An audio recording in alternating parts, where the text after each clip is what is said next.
Tetapi ini yang belajar di sini ada 2 kelas, yaitu satu kelas 4, kemudian yang satunya lagi adalah kelas 5. Masih semangat untuk belajar anak-anak? Masih. Semangat? Semangat. Hari ini semuanya masuk ya? Ketua kelas untuk kelas 4 maju ke depan memimpin kelas. Mulai.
Pemerintahan desa ya, tapi untuk tindak lanjutnya adalah hari ini ya.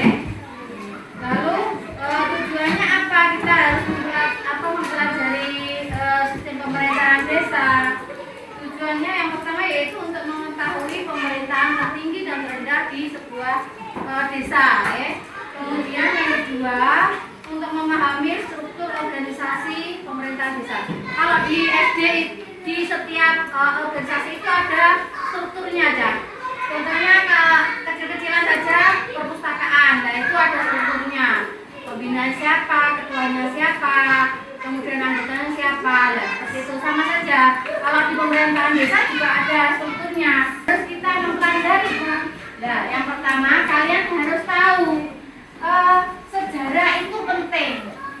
Sebelum adanya kita pasti ada sejarah terjadinya kita. Ya. Berarti sebelum ada kota Nganjuk berarti pasti terjadi sejarah terciptanya kota Nganjuk, ya enggak? Kalau kalian melupakan sejarah berarti kalian lupa dengan kacang lupa kulitnya. Pokoknya enek kemerdekaan berarti ada perjuangan, itu namanya sejarah, oke? Terus kemudian tujuannya apa Bu mempelajari itu? Mempelajari peninggalan sejarah agar kita itu bisa, kalau ada tugas misalnya menyusun daftar peninggalan sejarah yang bercorak Hindu. Nah seperti itu pasti kalian kalau sudah mempelajarinya pasti kalian bisa. Kemudian apalagi bisa menceritakan misalnya kerajaan Majapahit bagaimana ceritanya. Nah, itu karena kalian belajar apa? Belajar tadi ya yang kerajaan Hindu. Kemudian ada siapa itu yang namanya yang Gajah Mada itu perannya apa? Kalian biar tahu Gajah Mada juga sopo. Kok ada Gajah Mada itu cerita fiktif atau cerita sejarah betulan? Nah itu karena kalian membaca, kalian pasti akan tahu bagaimana perkembangan sejarah zaman dahulu. Kemudian apa tujuannya kembali Bu? Bisa menceritakan peninggalan sejarah yang bercorak Hindu. Misalnya apa nih Nganjuk sing mbok ruwi? Candi. Nah, pinter, candi. Terus apa nih? Banyak yang peninggalan Hindu, tradisi-tradisi itu ya. Terus bisa apa lagi? Yang kalian tahu, yang candi terbesar candi apa? Itu juga peninggalan yang bercorak apa? Buddha apa Hindu? Buddha apa Hindu? Buddha kalau itu nggih. Kemudian kalian bisa menceritakan gini. Kalau kita kita belajar ini nanti kalian bisa menceritakan kerajaan-kerajaan yang ada di wilayah kita. 4, kalian tulis strukturnya dulu ya. Dan Bu Rita akan ke kelas 5 dulu untuk menjelaskan tentang ini peninggalan kerajaan Hindu-Buddha ya. Sambil kalian menulis ya, kalian mendengarkan. Perkembangan ajaran Hindu di Indonesia itu berawal sekitar tahun 1500 sebelum Masehi.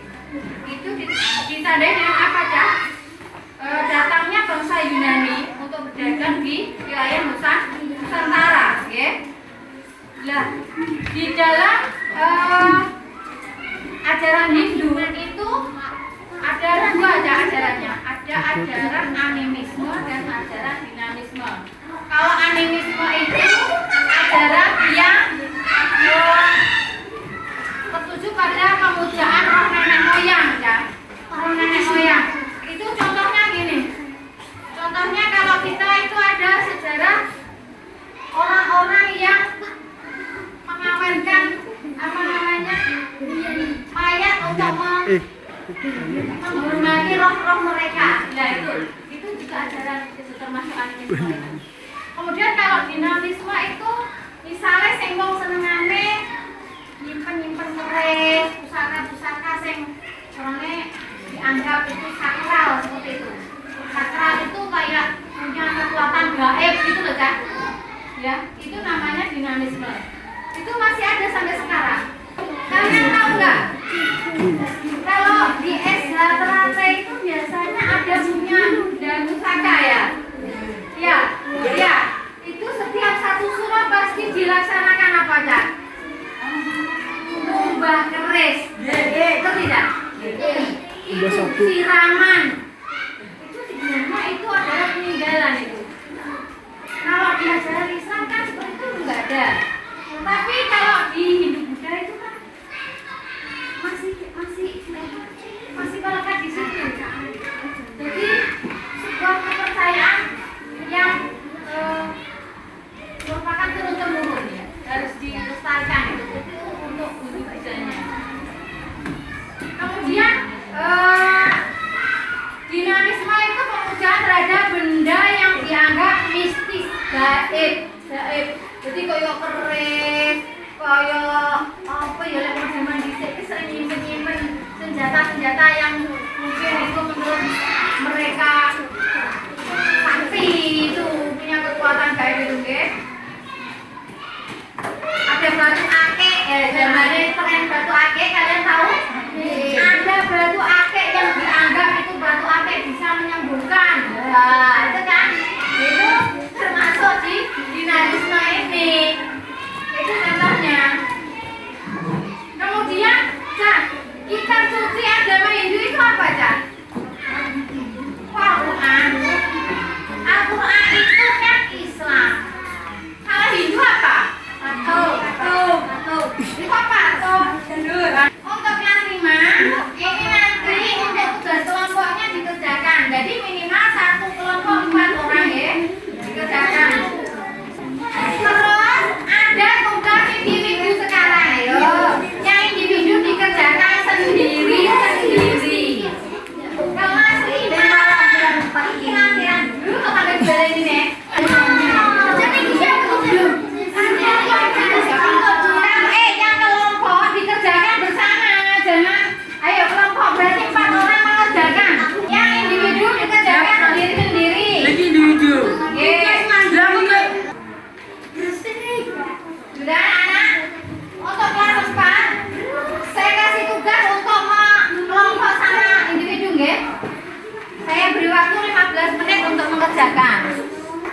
bagus, bacanya yang bagus. Pelayanan masyarakat dalam bidang pemerintahan.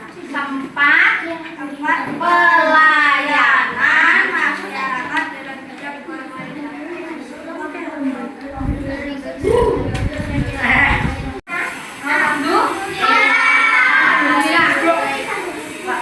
Kelas 5 untuk kedepannya lebih apa namanya? Belajar lagi ya. Supaya lebih fokus untuk menyelesaikan tugas. Karena kurang cermat membacanya juga benar malas ya toh. Anak untuk PR-nya dikerjakan di rumah besok.